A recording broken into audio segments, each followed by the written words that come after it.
In a digital age where businesses constantly evolve, what happens when the product that you paid for can be switched off? Well, that's exactly what happened in 2024 when The Crew, a racing game developed and published by Ubisoft, was suddenly switched off. And this event is what would spark the start of the Stop Killing Games movement, a fight not just for gamers, but for anyone who believes that ownership is ownership forever. That's the reality that fellow YouTuber Ross Scott and the Stop Killing Video Games movement are challenging, to let players continue to play server-dependent games even after official support ends. And if you're not careful, I'll hold you accountable for not hitting that subscribe button. So go ahead, I'll wait.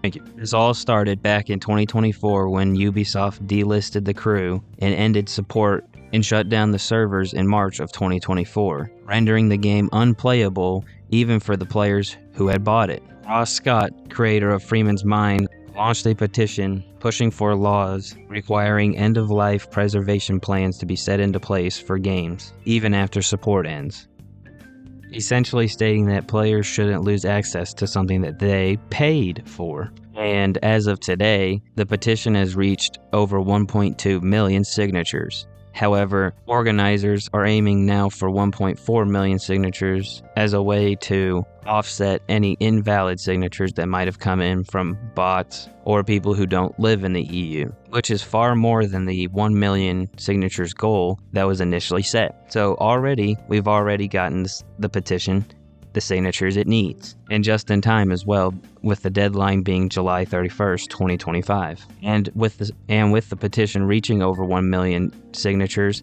it has the possibility of reaching the European Commission, which could mean new directives are put into place around digital products. See, for those of you who are out of the loop, when you quote-unquote buy a game nowadays, publishers treat that as a license rather than a sale. What does this mean for you? Well, this lets them pull the plug on this game without warning, without note. They have complete control over the product, not you. And this has already been seen with games like The Crew, and here coming up, Anthem. And yes, while Anthem might not have been the greatest game of all time, it's still a game. People still bought it. Over several million people bought it, as a matter of fact. And those millions of people will be losing access to something that they paid for, with no way of being able to access the content later on after the servers are down. Video games are very much a form of art, and when art isn't preserved, it's lost. So when video games can just vanish overnight, we lose cultural landmarks and education that can be used by future generations to learn and understand how we thought, how we acted, and overall snapshots of times in history. And when these things are lost, we are losing parts of our digital history. And this is something that we deserve to have preserved. Because if everything's going to be online, then we deserve to be able to access whatever is ours, no matter who you are. We deserve access to our digital heritage, in a sense. But you may be asking yourself, is it really even possible to preserve all this stuff? Is this even a doable task? Well, games like Marvel Avengers went offline in March of 2023, and in their final months, the game received an offline patch, which unlocked most of the single-player and multiplayer content for all players so that they could enjoy it offline. Another game, Knockout City, which went down in June of 2023, released a way for players to be able to play against one another in a peer-to-peer style connection. As a matter of fact, it received a standalone PC port that had private server support and allowed its players to continue to play offline in private matches. And hell, even this year, Multiverses went down and they released an offline mode that way players could continue to play the game locally long after the game had expired. And hell, even in response to all the backlash, Ubisoft would go on to announce that they would be adding offline modes to The Crew 2 and The Crew Motorfest, their two sequels to The Crew, and it would be releasing later on. Now they've said that the original Crew won't be coming back, but the proof is there. They can do it. They just choose not to. Now, I'm sure you're wondering, well, what? You know, let's give them some credit. Maybe they've noticed our complaints and are doing whatever they can to try to make things better for in the future. Well, let's take a look at what they said. So far, publishers led by the Video Games Europe organization have said that offline modes are too expensive, risky, or legally complicated. They maintain that games being delisted may be necessary for titles that are no longer financially viable. So basically, all they're saying is, if it isn't making us money, then why the fuck should we have it for you? Why the fuck should you get to play it if you're not making money or making them money? Think about that. These are the people that are supposedly representing us. People who want money. That's who represents us. Not people who care about the video games, not people who care about the art, but people who care about the money. Just think about that. Now, of course,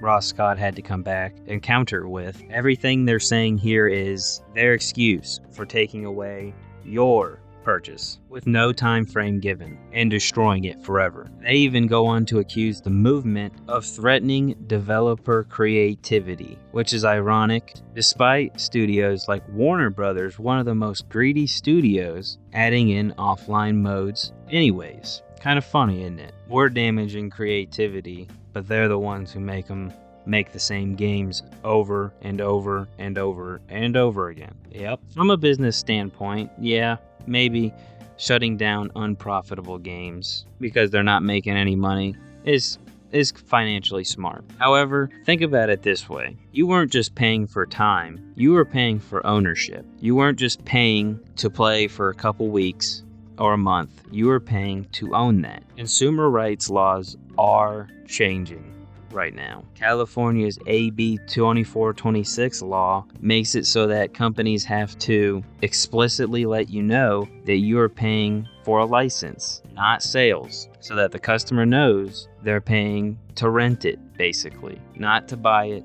to rent it. And this is basically what the movement's trying to do, is get this to be something for global. Make this stuff like this a global thing, not just a statewide thing. So, I ask you guys again, should gaming companies be allowed to shut off the game that you paid for without warning or further access? If you're one of those people that feels like ownership is access, then here's a few things that maybe you can do to kind of help out the movement a little bit. First of all, you got to educate yourself.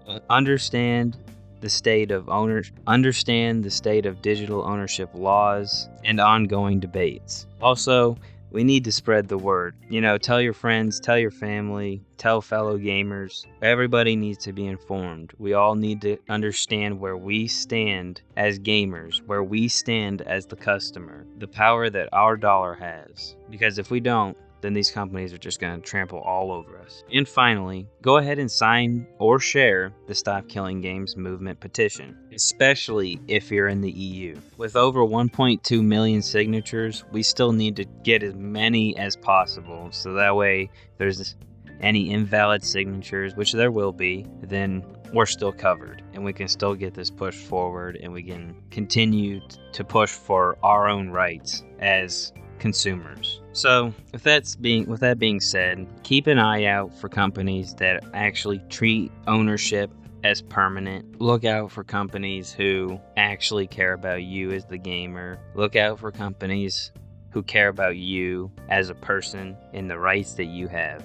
as a consumer. And remember to always tell yourself, digital preservation matters. It is one of the most important things right now that we really don't talk about enough. Everything is digital, and yet everything is controlled by another company. Everything we put online is controlled by someone else. Everything we create is controlled by someone else. Our fucking shits are owned by the fucking someone else. It's owned by the goddamn sewer companies, for crying out loud. I mean, of course, that one's for the best, but still. Remember, these companies are not our friends. They want one thing and one thing only, and that's to make money and make as much of it as possible. If they had to fucking blow up puppies, I bet they fucking would, to make as much money as possible, because that's what they care about. You paid for it. You should have access to it, period. Game preservation isn't just about nostalgia. It's about protecting what we paid for. I wrote that quote down and I didn't write down who it was from. So hopefully I'll be able to find out who that was from. but that was not my quote. Just throwing that out there. And with that being said, guys, let me know your take. Should developers and publishers be able to just pull the plug on your digital library? Or do you support rules to prevent the crew-like disappearances? Comment below, leave a like, and subscribe if you're new to the channel. And with that being said, guys, be real, stay informed, stay safe out there, guys. And most importantly, have a dope day. Peace. This shit's fucking ridiculous, guys. I mean, even like games like Concord. That game was out for like, what, 2 weeks? Maybe a week? And then they just cut it. You know, they just took it out of your library. Like it never existed. I don't know. You know, and people work hard on this shit. Imagine you work years on something, and then in 2 weeks, it just disappears. Never to be seen by anyone again. What a fucking world we live in. Have a good one, guys.